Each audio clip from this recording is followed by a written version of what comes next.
morning, everyone. Good morning. It is 9 a.m., so we want to start right on time and move through our presentations. So anyone out in the hall, just let them know that we are getting ready to start. I want to say good morning to everyone and Happy New Year if I had a chance to see you. We have a very jam-packed, information-packed morning. The way that we'll flow, as we have in the past, we have an update that David Droz has been working very diligently to put together for us as far as the trends. We're going to reverse it just a little bit. The trends that we typically highlighted have been African American and North Omaha. So we'll do the African American trends first, since we have a longer history of that, and then we'll transition to the North Omaha piece. After you hear from David, you'll hear from Mayor Stothard, Ben Gray, and I believe Justin Wayne will be here as well. Some of our elected officials. Then you'll hear from some of the specialists that have been leading specific areas. You get an update from them. Then you'll hear from some of our community leaders that are on the ground working around community ownership. And then at the end of the meeting, we'll have a chance to interact and really prioritize where we go from here. So the order will be the update from David Droz, from UNO, and then we'll move right into presentation from Mayor Stothard and our other elected officials. Thank you all for being here, and we are excited for what's going on. So very quickly, we always start in prayer, and I was hoping there was a pastor close by me, somewhere down here in front. Otherwise, I'll open in prayer. While we open in prayer. I know Bishop is here somewhere. Bishop, there he is. Bishop, can you come and open us in prayer, please?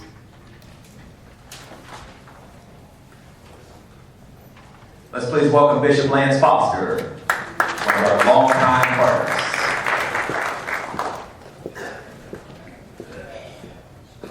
Let us pray. Father, in Jesus' name, we certainly thank you for allowing us to call upon your name this morning.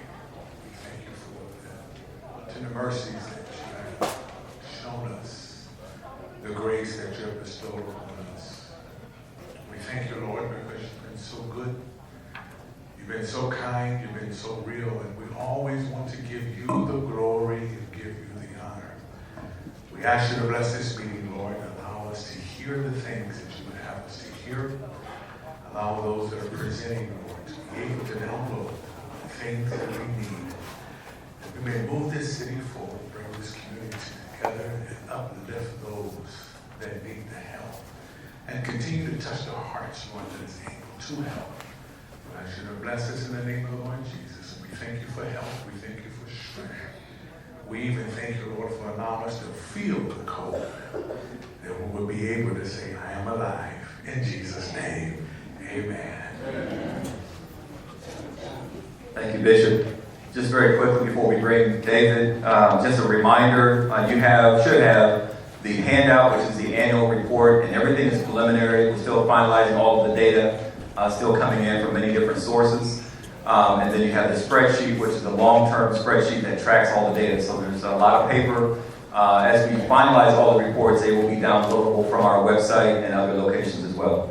With that, the transformation plan is built off a lot of the work that we've all been doing collectively. Back in 2013-14, many of us came together Saturday mornings again to try to update the original vision. It became the transformation plan. These are the areas that we agreed that we would focus on. Inside of one of the handouts, you'll see the actual measurable goals that we set. This year, we have been able, since we've hit our 5-year mark, we'll actually talk about that soon. Where are we at the halfway point of the transformation plan? There are strategies behind each one of them. These strategies are updated on an ongoing basis at our monthly meetings and other neighborhood meetings, pastors' meetings, faith leaders, Omaha 360. All of that information is fed into the strategies and they're updated. The big, long spreadsheet that you have is our tracking mechanism on an annual basis. We try to do our best to update that with lots of reports from many different partners. For those that don't know, when we originally put the plan together, there was a comprehensive budget put together, a massive budget that we said, if we really want to turn North Omaha around, this is the level of investment that would be necessary to make that happen. We'll talk more about that shortly. There were some proposals and conversations that we had with the city. We'll get an update from Mayor Stockton and Ben Gray on where the city is as far as their investments and where things are headed. And then we'll come back at the end of the meeting to get everybody's additional input on where we go from here.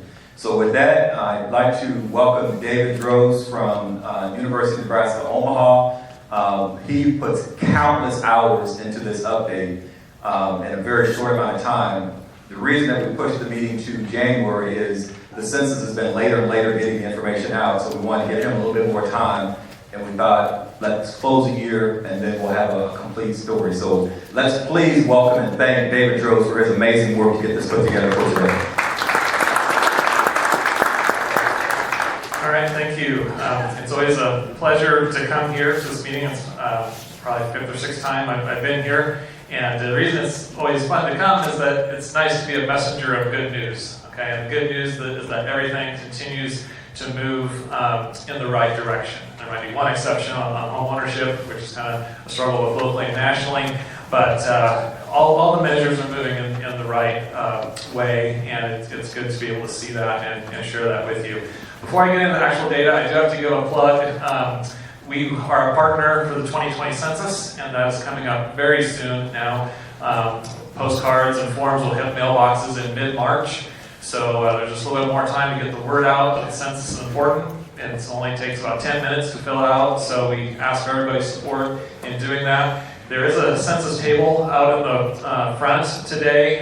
They're still looking for census workers. That's one of the big challenges we have in our low unemployment rate environment. So if you or anybody you know would like some part-time flexible work, see the folks out there. Very simple application to fill out, and then you're in the portal to be contacted for those positions, which will run between about April and June or July of this year. So see those folks at the table for that info.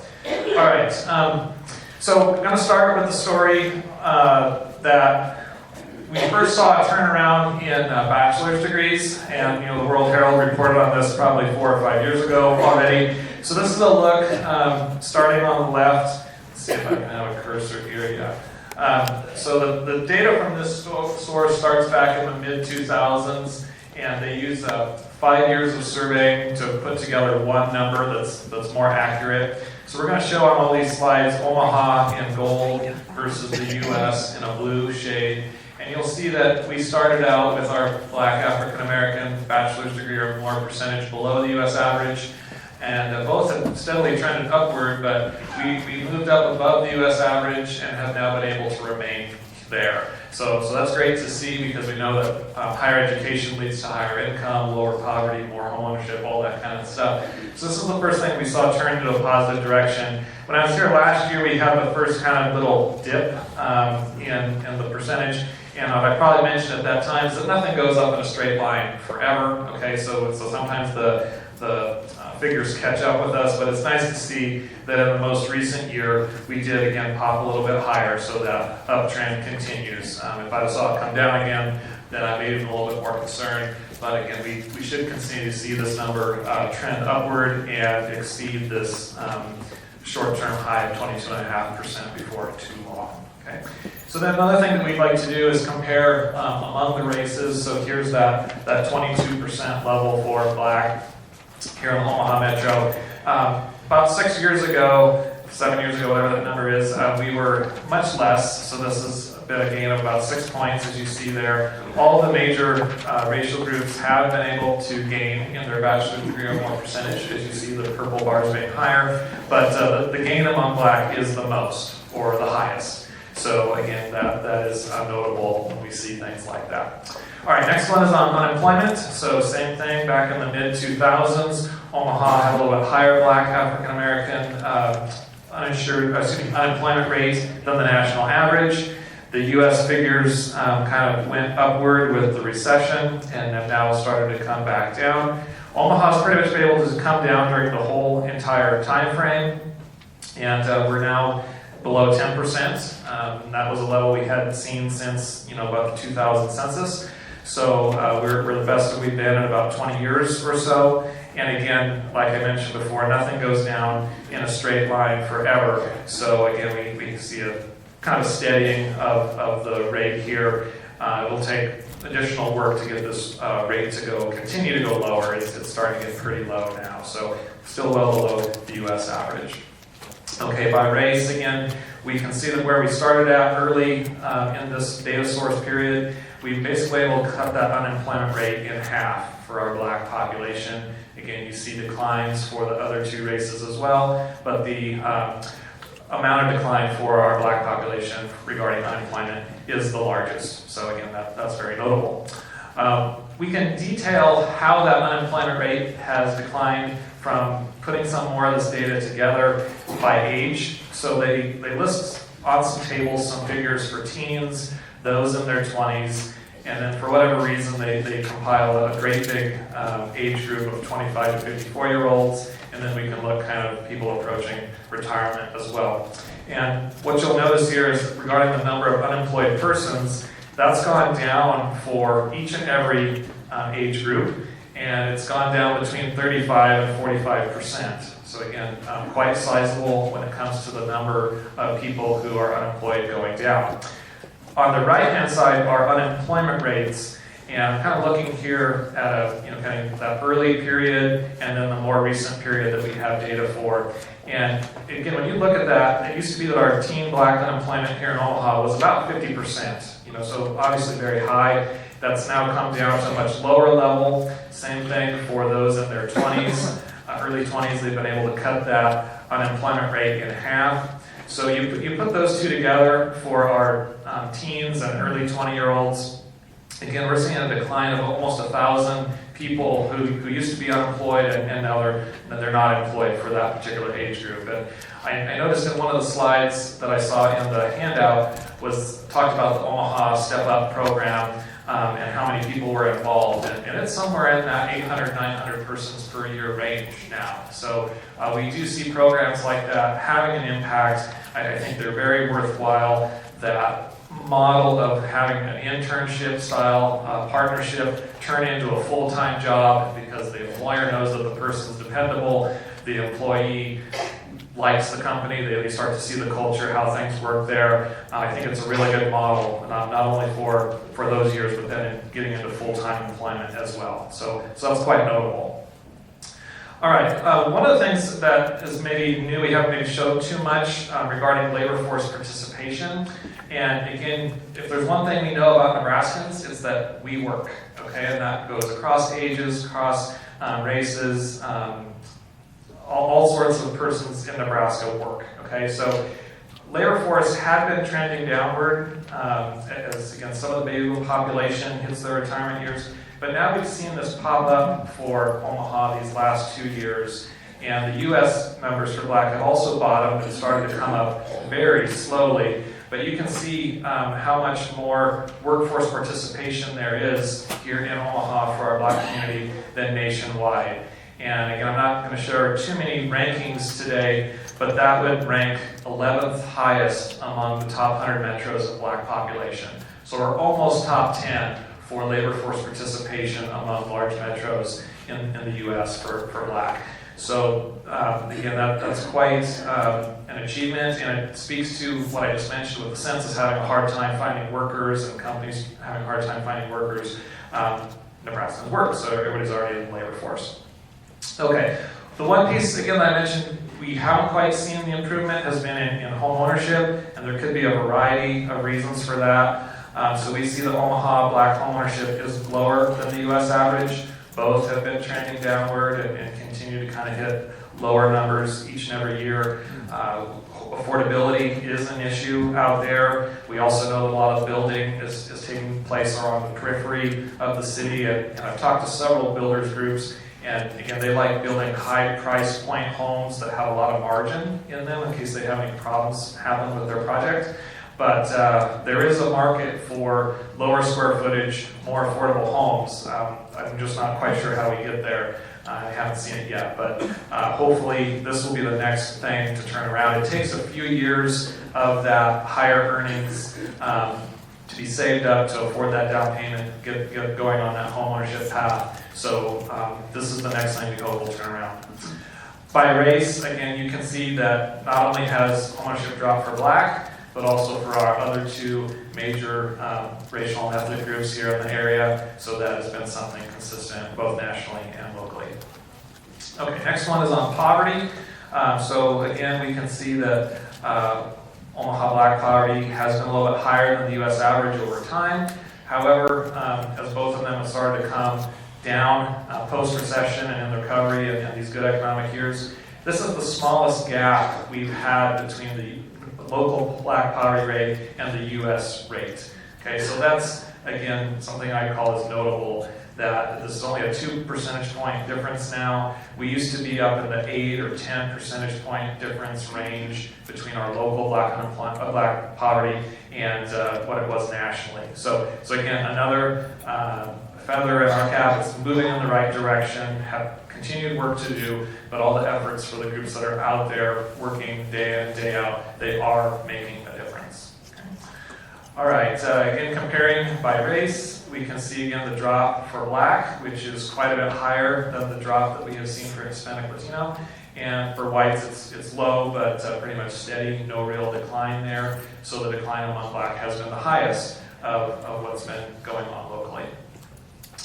One thing we do like to point out, and Willie has mentioned this before, while the rates are higher for our minority population groups, when we do look at poverty in Omaha, we still do have more than half of our persons in poverty who are white. Okay, so anti-poverty programs do have to address, the white population as well as each of the individual races. So it's one of those things that it's just kind of the way it is with our population, and it's something that we should just keep in mind, even though the rates are much higher among our minority communities. One thing that's notable here is that even though the black population has grown overall, our number in poverty has actually dropped. Okay, so the population is growing, but we've been able to see the decline in the number of persons who are in poverty.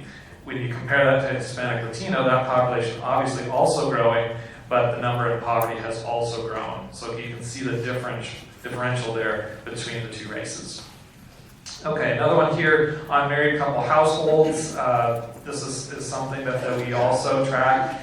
Nationally, it had been coming down very slightly. Omaha's numbers are quite steady. They bounce around just a little bit. So it's steady, and we would like to see those married couple households go up if they could. We also see a lot of households here in Omaha are one person living alone, so they may or may not still be on that married path. Okay, by race, again, not a whole lot of changes, pretty steady across the board for married couple households by race. No health insurance is something that's been changing quite a bit given the national changes in the health care law. You'll notice that both of these started out about the same level from when this data starts, the upper teens here. It has come down a little bit faster nationally than what it has locally. So there could be a variety of different reasons for that. One thing I think we'll want to pay attention to is what happens as the Medicaid expansion does go through and get implemented now that the voter referendum passed.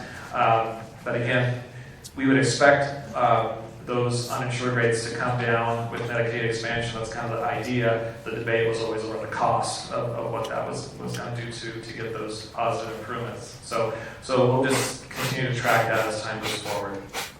Okay, by race, again, we see in this case the larger drop among Hispanic Latino because they tend to be the population group with the highest no health insurance rates, but it has come down across the board, and that's a good thing to see. Final piece is on income. For whatever reason, we got our colors switched around on this one. I noticed that the other day. So nationally, in gold, we've been able to see this start to rebound now, and Omaha shown in blue on this particular graph, also rebounding. So we're now at the highest level of inflation-adjusted income that we've seen over this entire period. And if you compare back to 5 years ago, look against this time point right here, Omaha has had real income grow by 12%. Okay, so those are real gains. The people's financial situations are improving. So 12% growth. Nationally, it's only been 5%. So So we've been able to double the real income growth rate locally versus the national average. So I think that one is really worth paying attention to. We'll see those positive ramifications come out in the years ahead.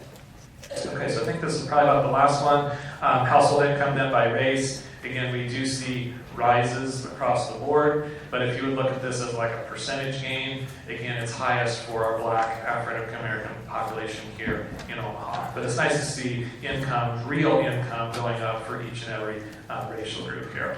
So to kind of summarize those things, you can kind of look through the list here. It's probably on your handout. But again, I think key ones here are that labor force participation has gone up. That has something that had been downtrending, is now starting to increase. Again, we see income up, so poverty is then going down. With the one thing that hasn't turned the corner yet is on the home ownership. So I'm going to turn back. I would assume that's my last slide. And we'll have maybe some time for questions later, but I'm going to let Willie continue on with this. So thanks so much.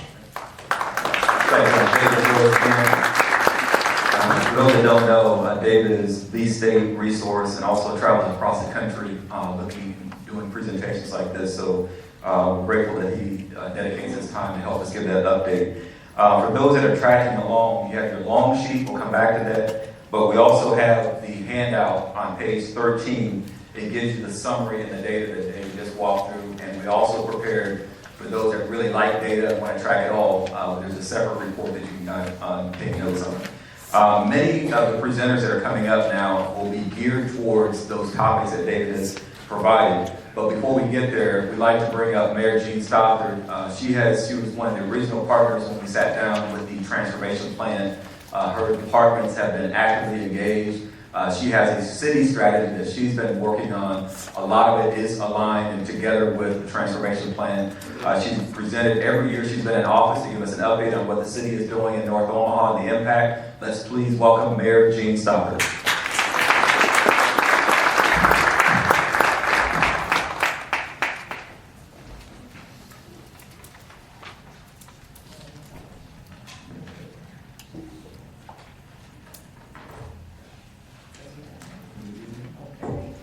Good morning, everybody. It's good to see you all here on this nice Saturday morning. Just think, it's not sleeting, it's not snowing, it's not raining, and the sun is shining. So I think we're in for a good weekend, thank goodness. But I'm happy to be back with you this morning for the 7th year, as Willie said, and to report on our work and our progress. I have 4 main goals in my administration. First and foremost, improve public safety. Second, manage the city's budget. Third, economic development and job growth. And fourth is to improve the taxpayer experience. I will focus on 3 of those goals this morning and also share an important announcement we made Thursday about improving all of our streets throughout the city of Omaha. First, public safety.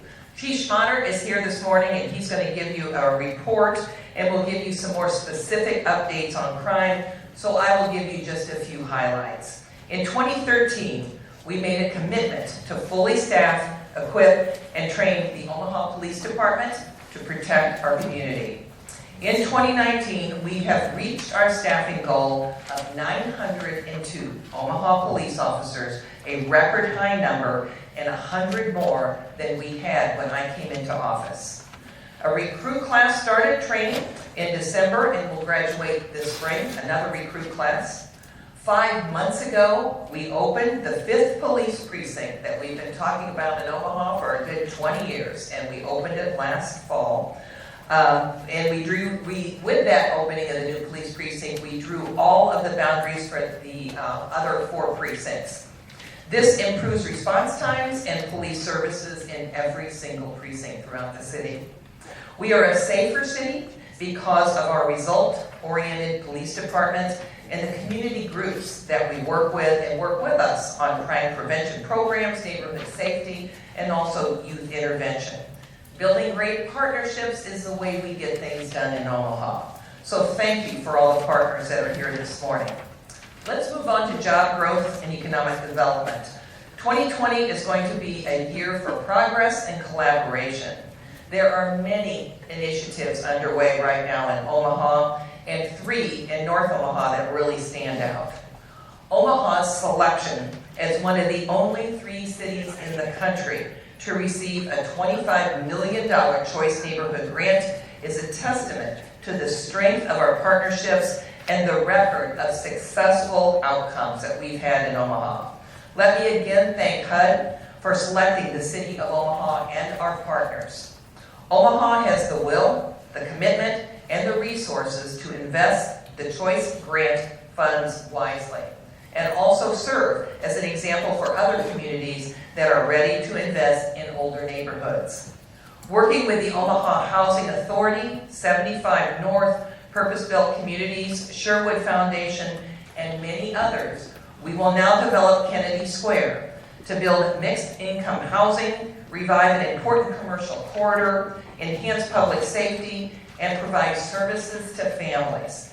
Kennedy Square will be an extension of the Highlander, a true transformation project committed to affordable housing, education, jobs, accessible health services, and community programs.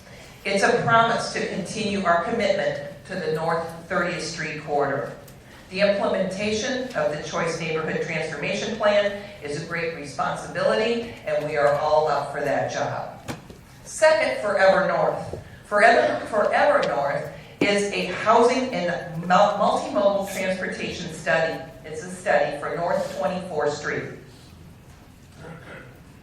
The City Planning Department and MAPA lead this initiative. The focus is on development, housing, transit, and connectivity, art, history, and culture, and of course, people. Next month, a draft of the Forever North strategy will be available on the city's planning department's website. This is a plan developed by citizens for citizens. We also now have a citizen-led North 24th Street Business Improvement District. The BIDs empower citizens to preserve and enhance their communities by developing projects and services that address the needs of the districts that they live in. The best ideas and plans come from working together, and the future of North 24th Street will benefit. We also have a good report card on job growth and unemployment. The Greater Omaha Chamber just released its November economic report, and it shows approximately 15,000 new jobs created since November of 2018, with extraordinary growth in construction industry. We continue to support, the city does, job training and readiness, and once again, I have committed $1 million to the Step Up Jobs program.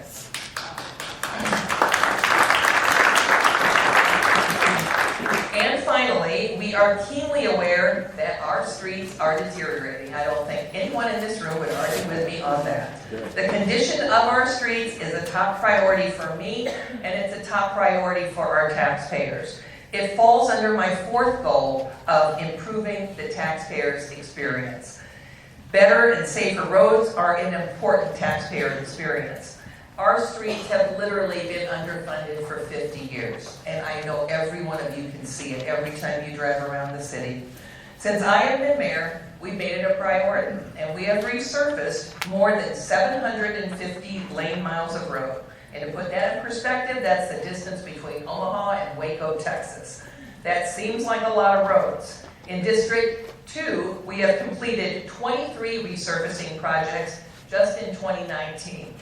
But it's not good enough, and we need to do a lot more. My job as mayor is to identify and study issues that need to be resolved and to present reasonable solutions to solve those issues.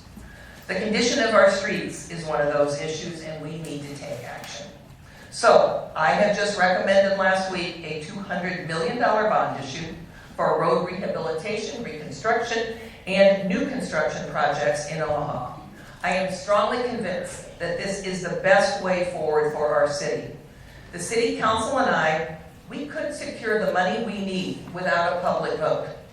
However, that would be contrary to my long-held belief that major initiatives of our city should be voted on by those paying the bill.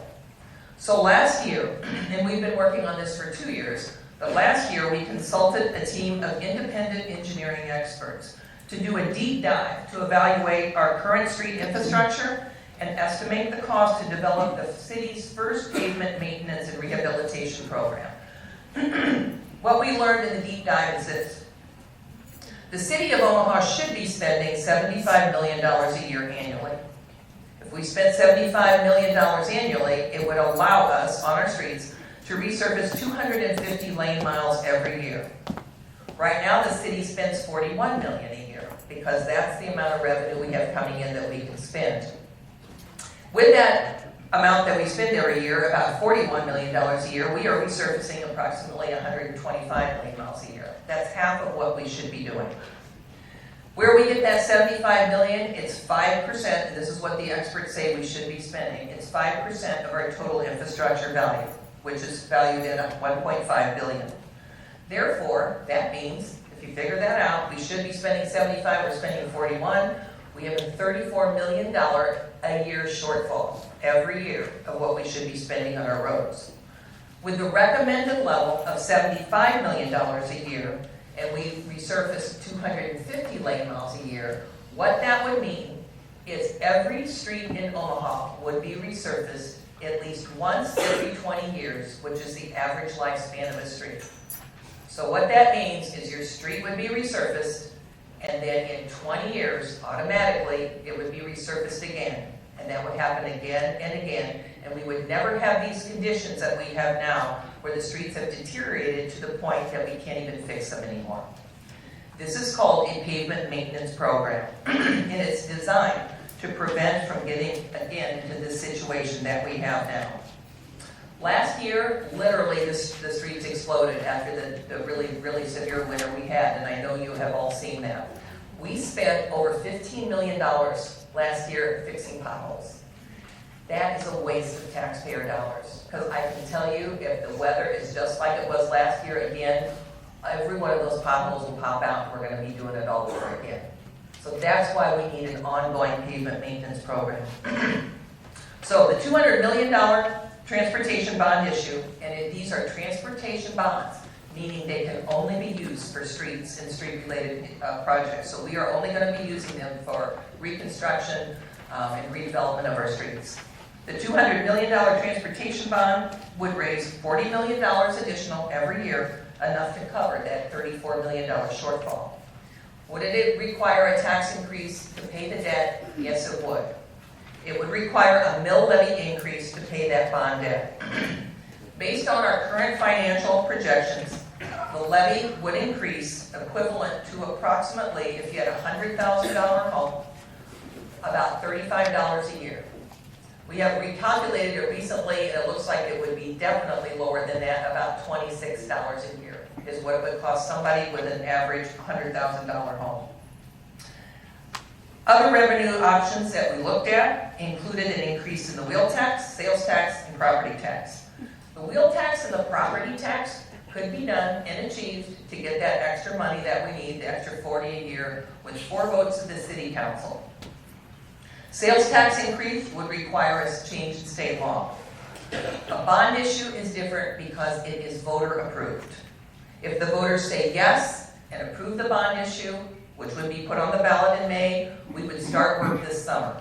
And how we would do that is we would already create the bids and bid it out, dependent and contingent upon the bond issue passing. So we could start work this summer. Projects funded with bond revenue would include neighborhood streets, arterial streets, and collector streets. In every city council district, every part of the city will benefit. And this plan will also include additional funding for our unimproved streets. In 2018, we changed our long-standing city policy, and now we are offering the city to create a street improvement district or a road maintenance district in areas of higher poverty at 100% of the city paying the bill. If the voters does not approve the bond issue, we will continue to prioritize spending on road infrastructure, but I will tell you, we will never catch up. I have put more and more money in the budget every year since I've been mayor. I'm going to give you an example. We're doing about $12.5 million resurfacing this year. Back in 2010, I was on the city council. We had $2.5 million in the budget for the entire year. $2.5 million for 5,000 lane miles of road. And I think you can see why we are so behind. Now, keeping taxes as low as possible is important to me. And I've lowered the levy twice since I've been mayor. provide the services that the taxpayers expect. We can stop the deterioration of our infrastructure, but it will take all of us to agree it's worth the expense. So I always appreciate the opportunity to come here and talk with you and listen to all of the great things going on across our city, and especially in North Omaha. So thank you all for being here today. I appreciate your help and appreciate you being so active in our community. Thank you so much. Thank you, Mayor, for the update. We now will hear from Councilman Ben Gray and then Justin Wayne, and we'll have a quick announcement from the county on a very important project that's going on. It'll just be an announcement, not a presentation. I also want to, as Ben is coming, just remind everyone that we always want to highlight the progress, but we also put in our report what the remaining gaps are. So as David goes through his presentation, he talks about home ownership. There was another piece on we've reduced unemployment, but the wage gap has been pretty consistent, which has had an impact on poverty. So most of the trends, when you're talking about African American population citywide, 9 out of 10 trends are moving in the right direction except for home ownership. But even with those positive trends, there are still gaps that need to be addressed. And we're going to come back here shortly and get more deeper into North Omaha specifically, because there are some tangible, measurable gaps that still need to be addressed. But the good thing is we see progress and we know it's possible. Ben Gray has been a partner with the Empowerment Network since before it was an Empowerment Network, and he's been a longtime city councilman, president of the city council up until last year. Let's please give a welcome to Ben Gray, District 2 Councilman. Thank you all. I'm not going to be very long, but there are a couple of things that I wanted to do today. One is I wanted to give you all a little bit of perspective. Willie, Barney, and I, and a number of us, we get to travel to we have an opportunity to travel to a number of different cities to talk about what's going on in their various cities, especially as it relates to the African American community. And just a little bit of perspective, you know, we go to places and we talk to people and we tell them that every year we do a report out to the community that talks about how far we have or have not come in relationship to the African American community in Omaha. And most cities look at us in amazement because most of them don't have the kinds of report outs that you are here this morning to listen to. So we here in Omaha, as a result of the number of partnerships that continue to exist with Metro Community College, with the City of Omaha, with the Empowerment Network, with a number of other organizations that continue to partner together, we are doing some amazing things. And when we go to various conferences, we are the talk of that conference. Most people who leave, I talk about Willie and myself, but most of us who leave here, I'm looking at Kenny McMorris and I'm looking at Keith Station and a number of others that travel, and they can tell you as well that Omaha is a very special place where we are seriously getting things done. In North Omaha specifically, I wanted to talk about a couple of things. One is I'm very excited about the number of African American entrepreneurs who are looking to establish businesses in North Omaha, specifically on 24th and 30th Street. We have a number, you will see in the next week or two, there's a gentleman who runs a construction company. And I will tell you, when that gentleman started, he had less than $1 million in bonding capacity. I can tell you today that this individual, through our small emerging business program run by the city, I can tell you today that young man has about a $3.5 million bonding capacity. He is getting ready to develop a very special corner in North Omaha, Florence Boulevard and Ames Street. He's getting ready to turn that into an office for himself, as well as some other facilities, and you'll be hearing more about that. There are a couple of other businesses, individuals that I have talked to, who currently have businesses in the community on 24th Street, who are doing so well not only do they want to expand, but they need to expand. So we've got some really, really good things going on 24th Street, and I know you'll hear about the Business Improvement District, and Lavagna's here, and some other. I know you'll hear about that a little bit later on. But the last thing I want to talk to you about is we recently passed a landlord registry ordinance. And I want to talk specifically about that for a few minutes because there are a number of ways, and we need your help continuously to make this landlord registry work. And the landlord registry requires, starting this year, January 1st of this year, all those who own property will have up to 90 days to register the number of properties they own and also to give a name, address, and phone number so that the city and the community has someone to call if they have issues. Those registries are going to be on a website that the city that you all can have access to. But I will tell you one use that I have used it for. I had a call, and I continue to get calls like this, where there are some problem individuals in a community. There was one specific incident where people had a concern about two families that were literally destroying a neighborhood. And so I was called, and what I did was, rather than call law enforcement, rather than call Chief Smarter or call the police department, I called the landlord. And I said, you got problems over here. And the landlord recognized that, first of all, I was his fourth call about that particular property. And his response was, they will get an eviction notice today. And as a result of seeing that one family get jammed up by this landlord who owned both of those homes, the other family moved out as well. They were causing problems in the community in that particular neighborhood, and that neighborhood today is more stable than it was prior to those families moving in. So I encourage people to call, rather than to call police. You should call police, you should call planning, and make sure that these individuals are registered, first of all, because if they're not, we can send a letter to them to make sure that they get registered. We have got to do something to make sure that people live in safe, sanitary, healthy housing.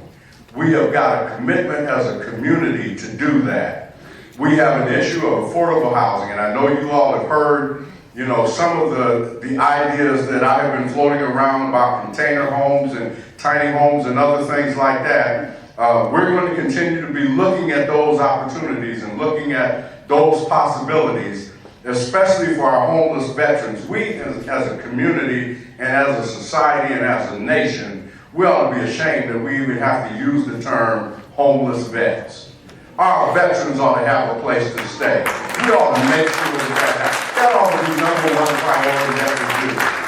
These people and I am a veteran, but they have served this country with distinction, and we have an obligation as a community to make sure that they are safe. Some people fall down on their luck, and they end up being homeless. We have an obligation to take care of those who have fallen down on their luck. We have also an obligation, when we're talking about home ownership, we have an obligation to make sure, because a lot of our private developers can't afford, for whatever reason, to make the numbers work to build affordable housing.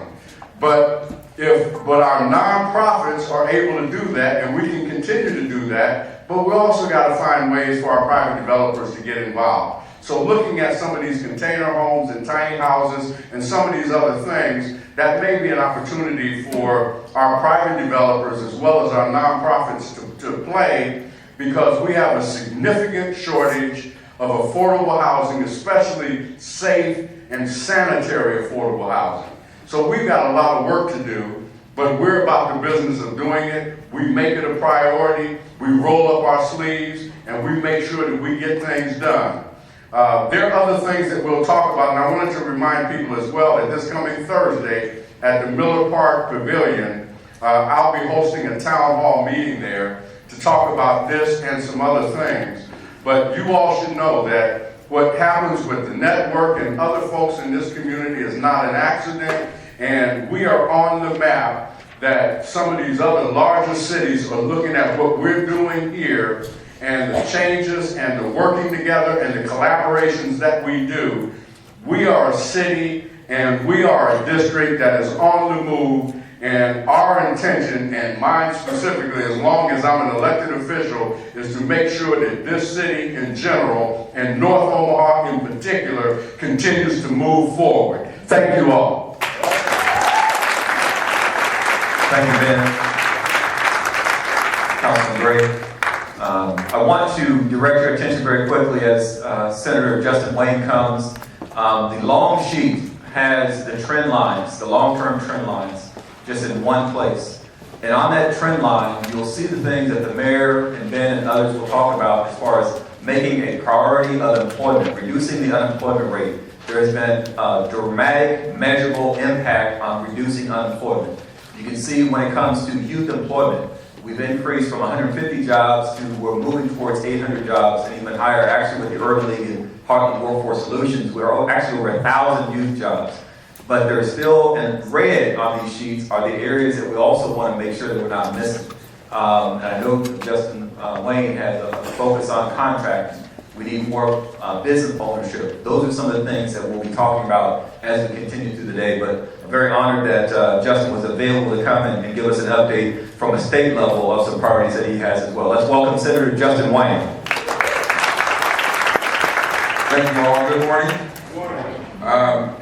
I have what's called the Innovate Nebraska. This is my third version. If you go to my website, Wayne for Nebraska, you'll see kind of what I hold myself to, and I try to hold my colleagues to down in Lincoln about what we should be doing for North Omaha.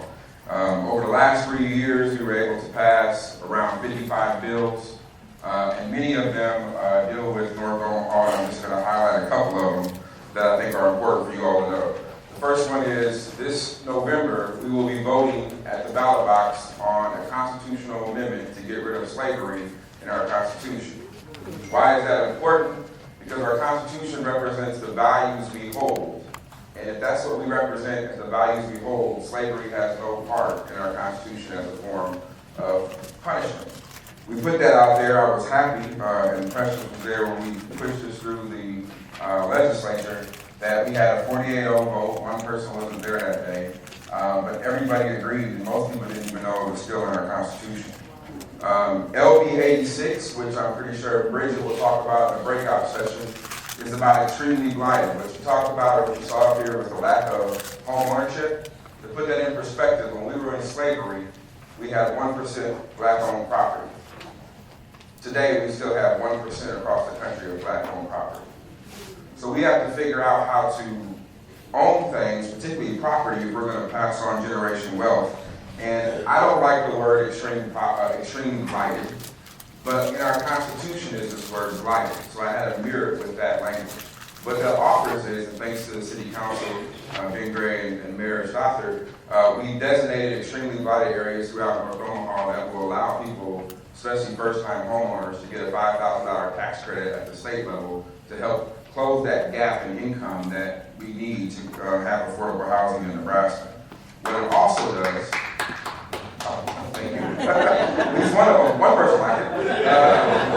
But what this bill also does is for developers, it puts them on a higher priority list. So they get to prioritize that they are doing affordable housing, i.e. home ownership in North Omaha. They get bumped up in what's called a housing trust fund. So you get bumped up on priority if you are planning on developing affordable housing in North Omaha. Another bill we accomplished along with Chief Smiler, I appreciate it, was LV 499, which was witness tampering. In my district, Sergeant LaFleur was killed and the case did not move forward because the witnesses were tampered with. Back then, before this bill, it was actually a class 4 felony, which means you have the presumption of probation. So put that in perspective, if you are charged with murder, you are having an incentive to witness tamper, because the most you can be charged with is a class 4 felony if you're successful. So we link that to the underlying crime, and there have been people who, particularly in child assault cases and sexual assault cases, that are now being prosecuted underneath that provision. The biggest thing that we did last year, I think, was LB 492, which is create a regional transportation system. For all of you guys, and everybody knows, our public transportation system is very difficult. To put that in perspective, Omaha Public Schools spends more dollars busing students around than we actually spend in our Metro Transit Authority. And part of it is we're landlocked in the city. So we created a regional transit authority that actually goes beyond Omaha, which I hope Matt will introduce or move to in the next 2 years, that encompasses all the surrounding metros where we can have a bigger tax base. Now we did that with we had to override the governor. So there were enough of my rural colleagues who said, if we're gonna grow Omaha, and if we're gonna change North Omaha, public transportation has to be a high priority. So we had over 30 votes, which takes to override the governor, and that hopefully will be implemented moving forward. I know I have to be short, but there's so many things I want to talk about, but I want to talk about moving forward. This year, and I wrote them down, we have LB 805, which I think is very important, and it gives a tax incentive for companies to hire felons or recently released incarcerated folks. What we continue to hear is that there's a higher risk category for hiring these individuals, so we are going to lower that risk by offering them a tax credit. In addition, we want to work with the Department of Corrections and create a better community correction program where, particularly in my district around those years, Airline Plastics and the community corrections, we can create a partnership to help incentivize those people to move forward. Last year, we passed a bill, and this year I'm taking it to the next step. But last year, we passed a bill if any kid born in Nebraska gets a college savings account automatically set up and partially funded. So if you have a kid who's being born starting this year, you get an automatic child savings account which can be used for college. We create seed money, and we put a little bit of seed money in there. But what we're going to do this year is we're going to stop the cliff effects. So those who want an additional job or additional money at their job, instead of worrying about losing their Title 10 or worrying about losing their food stamps, we are saying that you can take your additional raise, if it's $3, and put that in a child savings account for your kid, and you won't lose any of those state benefits.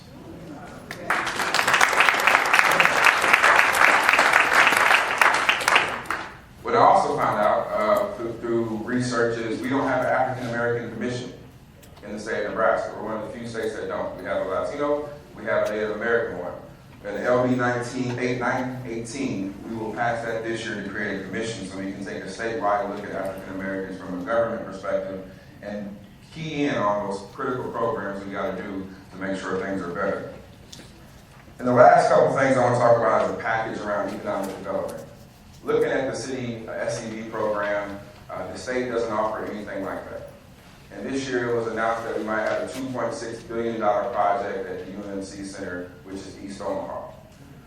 There's no way we can allow that program to go in or that building to go in without Black, brown, and women businesses being a part of it. Thank you. Now, to put that in perspective, the last 7 years, OPS, which I was a part of, the city of Omaha, Douglas County, UNMC, has spent over $6 billion east of Omaha. Yet our poverty rates continue to go up, or at least stay flat. But most of the time at OPS, they have gone up. So where is all that money going? It's not going to us. In order for us to change our outcome, we have to have good paying jobs. The fact of the matter is that if we have good paying jobs, 80 to 90% of our social issues go away. So that is going to be our focus moving forward in this legislative session for my body, for me. So we're going to do that 3 ways. Now, I'll wrap up this. One is the Imagine Small Business Act. We have the Imagine Business Act, which is the statewide new tax credit program. This year I'm dropping a bill that will focus in on North Omaha, $5 million cap for small businesses in North Omaha. We are going to provide tax incentives for $50,000 investment, $250,000 investment at the micro level. So if somebody wants to invest in North Omaha, they can do so and get the same tax breaks that the major corporations like Facebook and Google did.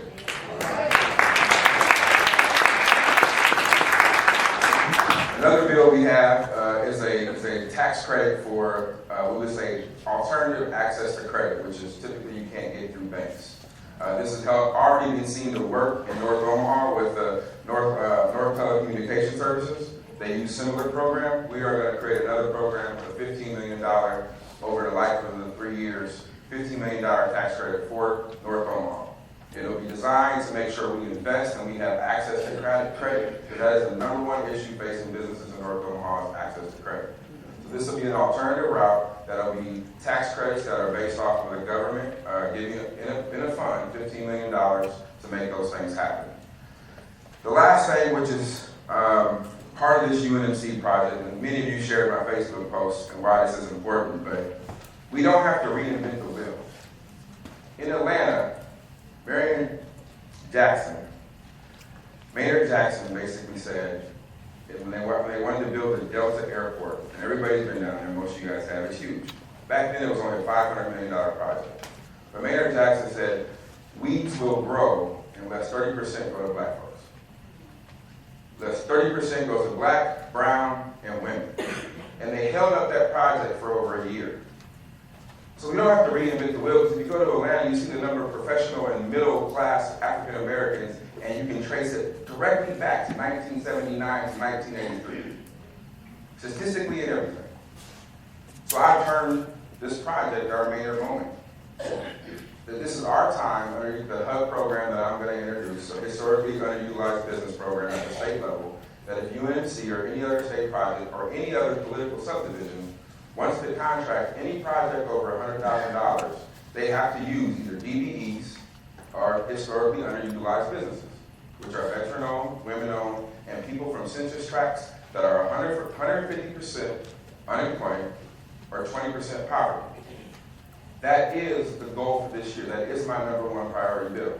And my colleagues know it, and they're all trying to figure out right now, how do we solve it? Because we're going to get a fiscal note of $10 to $20 million from state that says that it's going to cost money to do business with small business, which I think is not true. But we have a way to pay for it. We've already outlined another bill called the digital advertising tax. And everybody has a cell phone and gets on Facebook. When you leave Target, you get 15 ads about Target to make you go back in there. We're going to put a sales tax on that. And the reason we're going to do that is if I go buy a yard sign, and most people out here buy yard signs for either campaigns or for businesses, you pay a sales tax on it. But Target and Google and Facebook get a break when they put it on my phone. They should pay the same sales tax that I pay for a yard sign.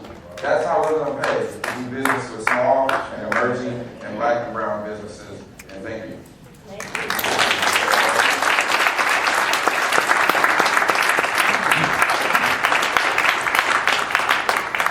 Again, thank you, Senator Justin Wayne, for your leadership at the state level and your focus specifically on economic development for the whole state, but specifically those high poverty census tracts, high unemployment census tracts.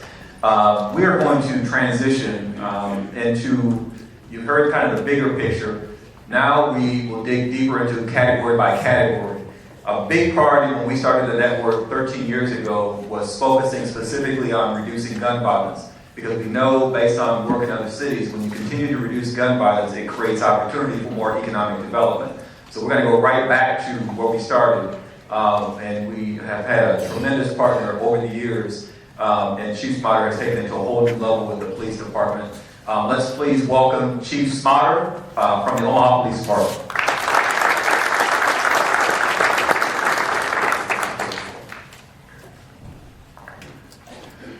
Good morning.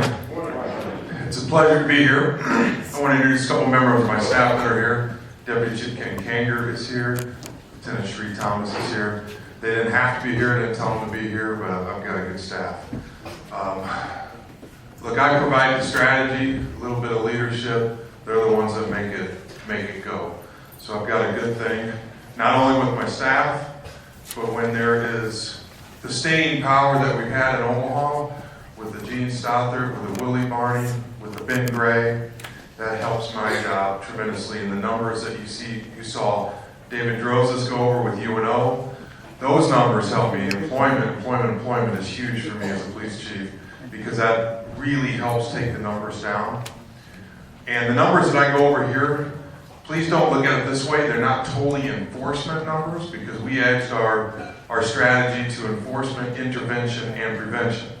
So we've edged more and more into intervention and prevention every year.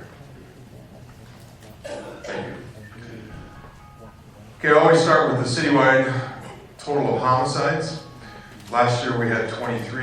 The year before we had 22, 30, and 29. That marks our best 4 years that the city of Omaha has ever had, if you combine all those up.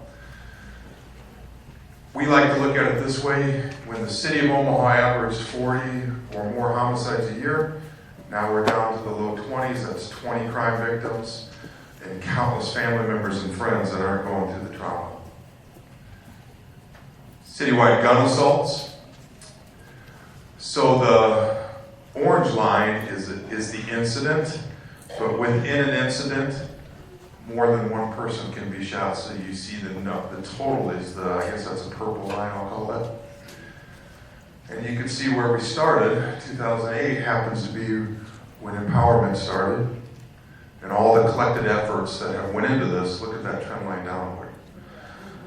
And I don't have to work at UNO and be a researcher to tell you that's a pretty good trend line. This is northeast and northwest precinct homicides. I included this because it's the north side of the city. You can see the drop that we've had there through the years, and that's generally the main reason why our overall numbers have dropped, because North Omaha's improved so much. This is northeast precinct homicides. And then northeast and northwest gun assault incidents.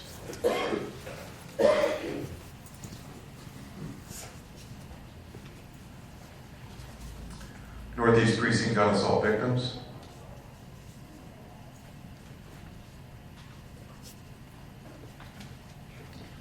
And this is clearance rates. Omaha is part of the Major Cities Police Chiefs Association. It's the top 50 populated cities. We meet about every quarter to discuss what's going on in every city. The one thing I will tell you, if you want to see a city that works together with the community and vice versa, check their clearance rates for homicides. It's what I think is the greatest indicator of a community that's working in unison. And you can see our clearance rates have been high, going back many years. And I do want to make this point. Everything is a progression. So these clearance rates, while they're great now, started maybe, the foundation for that started way back in 2008 and before. Okay, so it's a progression. Things start to get better. This is what Omaha is in comparison to the national average. So if we have, for cities our size, so if you see we had 23 last year, average city our size had about 51 homicides. So when I travel the country and deal with other police chiefs, they're pretty envious of this matter. And this is per capita. And we include per capita now because when you go back to 2008, Omaha's population has grown so much. But with the population growth, our homicide rate has not grown, it's actually decreased.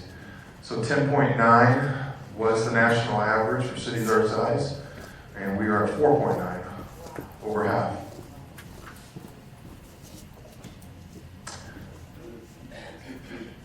And if you look at 2008, we were pretty much on par with our neighboring cities our size.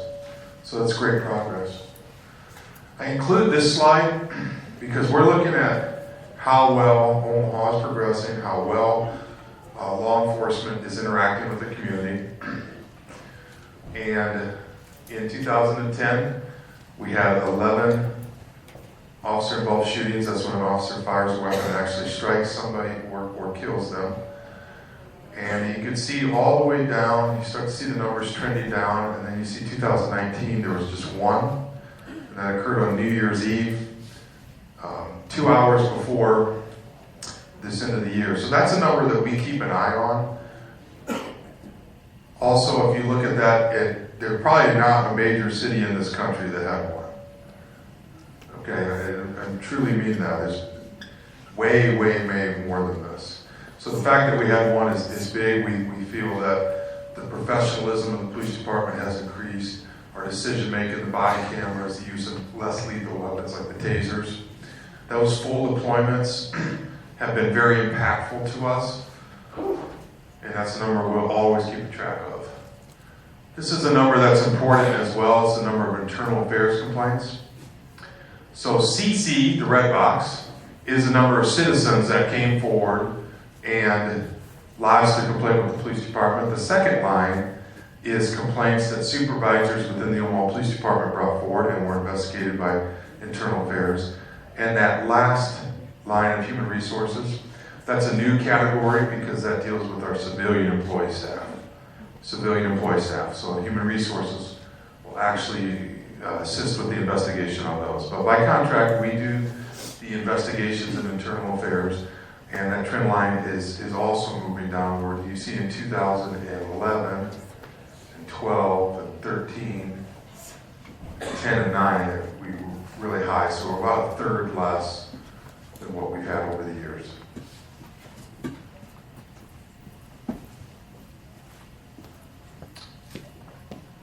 This is a part of the vital signs that I look at, and this is the racial profiling and the bias complaints. So you can have the complaints is on the left line. You see we had 6 in 2019. But within one complaint, you can have more than one allegation. And the allegations are listed on the box right next to it, and then with a description of what the allegations could be. So we keep track of both, and we try to, and when I mean we keep track of it, we look at it every quarter. We look at it on an individual basis. If a complaint comes in on racial bias to the Omaha Police Department, I know about it instantly. So we've made progress on that. There's still progress to be made though. And this is an interesting statistic. Let me walk you through this big slide here and break it down into one piece of information. So you see on the left side here, that's all the uses of force as an officer could use. Maybe they use a pepper ball or a taser, or they deploy their mace. It goes from 2013 to 19. And empty hand techniques is right below it. That's when they don't use one of their duty weapons, they use their hands. So if you go to this one, force type totals, and then right below that is total actual incidents. That's the big one. That's going to tally all of these. So in 2019, there was 246 uses of force by the Omaha Police Department, encompassing everything, which is our lowest number on record. And that is important because when we have over 1 million citizen contacts a year, it's important for us to keep track of how often are we interacting in our community and force is deployed. So when that number represents our lowest number we've ever had, it tells me things are going in the right direction. And this is our body-worn camera deployment. We're at full deployment, so anybody in a uniform that you see out there right now, they'll have a body camera. And I want to talk about the diversity of the department, because you cannot talk about a professional police department unless you represent the community. So this is our last recruit class. We had 24% of the candidates in the class right now are African American, and then you see the other breakdowns, 9% are Hispanic. So this class right here, oops. It was a really good slide, I wanted to get to it.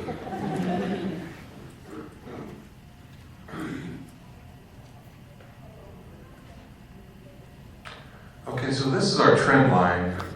So in 2010, there was 7%. We can just look at it right here. In 2010, we had 7%. I don't have 2005 and earlier, but we were as low as 3 and 4% in the early 2000s of African American police officers.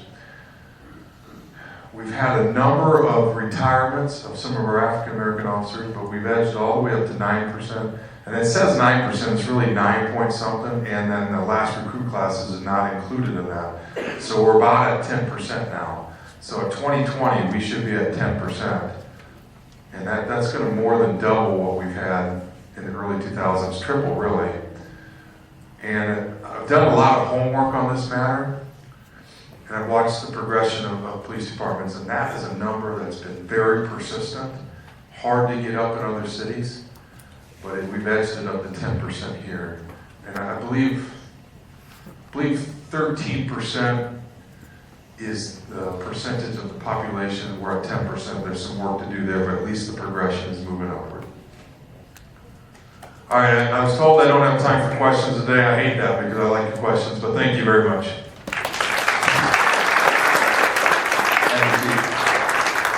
And part of the follow-up always with the city and some of the presentations, as David Ray mentioned, there's a town hall on Thursday night at Miller Park, and that will have Commissioner Chris Rogers as well as Ben Gray. The mayor has town halls as well. There's a 360 meeting, and then we'll focus with the chief in March. The entire meeting will be on violence prevention and prison reform. That is coming up on the second Saturday in March. So that'll be an opportunity for anyone that wants to ask detailed questions. That's the opportunity for that to happen. Again, I know for those that come to our normal meetings, there's a lot more interactive typically, but this meeting is an update meeting on all of the different, so we want to make sure that those that have prepared their presentations have a chance to speak and give a quick update. With that.